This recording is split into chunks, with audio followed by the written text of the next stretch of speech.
My career started in track at the age of 12.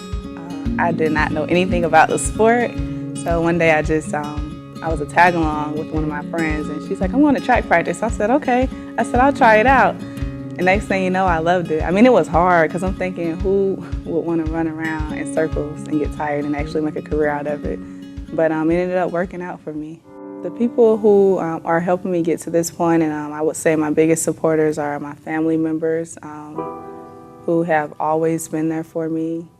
I have guidance counselors that I'm still close with from high school, old high school coaches, massage therapists, even the people that have just been giving me a place to live, supplying me with the food that I need, different jobs.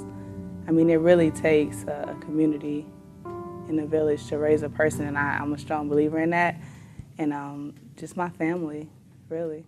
It's funny, I actually started with the long jump and the 100 and 200, so even moving forward, I still run the 1 and 200, but I kind of backed away from the from long jump. After college, I did not know much about professional track, and I kind of had to find my way, so I moved to Texas right after Murray State, my senior year. And it just so happened that my oldest sister lives in Texas, so I lived with her for a while. And then after deciding to move back here to Florida to train, I ended up living with my brother. So it's like every place I trained, I had a family member or a friend to live with. And even now, I live with my massage therapist, and she's basically, I call her my other mom. I mean, the things that her and her boyfriend do for me is just unbelievable. It's unheard of, and it's hard, but it's also a reminder that people are really supporting me. You know, to let a person come into your home and to live there to accomplish their dreams, it means a lot to me. It really does. It's hard, but it's worth it. The way that I balance work and training, I just do it. I don't even think about it. I've done it for so long. Even throughout college, I would work overnight shifts, study. It was hard to make my massage appointments, to get stretched. It's hard, but I guess you have to be mentally and physically tough. As a professional athlete, you definitely want to get rest at night. So I just balance it out, and I know where my strength comes from, and I think that's what has kept me this long. So I just do it. I think my biggest accomplishment is moving away and attending Murray State University. That was huge for me. I'm big on family, so I was the one to move away, and I could never put pictures on the wall because I missed my family that much and I was homesick. So just making it through college and, you know, competing as a student athlete, that was a big accomplishment for me. I mean, even at Murray State, you know, I've broken records, and that was my first time running in the U.S. Olympic trials my junior year. But just going through college, that's tough. I mean, everyone's not built for that. The long hours, the early mornings, that was big for me, because now, you know, I always have that degree to fall back on, which is super important to me.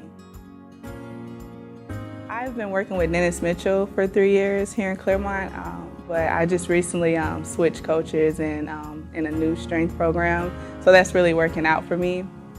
At this level, normally you're not taught to learn how to, I guess, run, because we were all, you know, growing up, we know how to run, but it's just certain things and techniques that can make you a better athlete, and sometimes you have to find that coach-athlete bond or that right person to be able to communicate openly to reach your goals.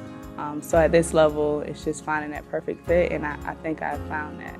The way that I'm going to separate myself from the rest of the track community is just go after my goals and not let up, put in the work, believe in the training program, believe in myself, work on the things that I need to work on, and stay in my lane. Everyone wants it and they say they want it, but after walking this path, I really want it. My message is just that I want to let the younger generation know that it can be done. I mean, look at me. You know, I came from almost little to nothing. I wasn't born with a silver spoon in my mouth, and I had to go out and get it. And so I just want to let them know that they can do it also.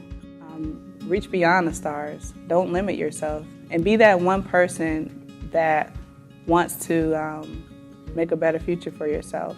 Always believe in yourself, because there'll always be people that will tell you that, you can't do it, or it's hard, or they haven't done it. And I've realized over the years that it wasn't that they did not believe in me, it's just that they couldn't see themselves doing it. So always believe in yourself and go after it. And what keeps me motivated is, God first, and then my family. In track, you tend to sometimes think, because you've been doing it for so long, that you know what needs to be done. But I think what I've gotten better at is really listening and just paying attention to my body physically, mentally, and emotionally, and just really applying myself and going after the things that I did not go after last year. It sounds easy, but sometimes we get complacent. So I'm definitely embracing new challenges, and that's exciting. It's been a long journey, and I know that with hard work and just believing in myself, I know that I'll get to the top and definitely be able to say that I gave it my best. So once my wheels were spinning, I'm off and I'm going. She believed she could, so she did.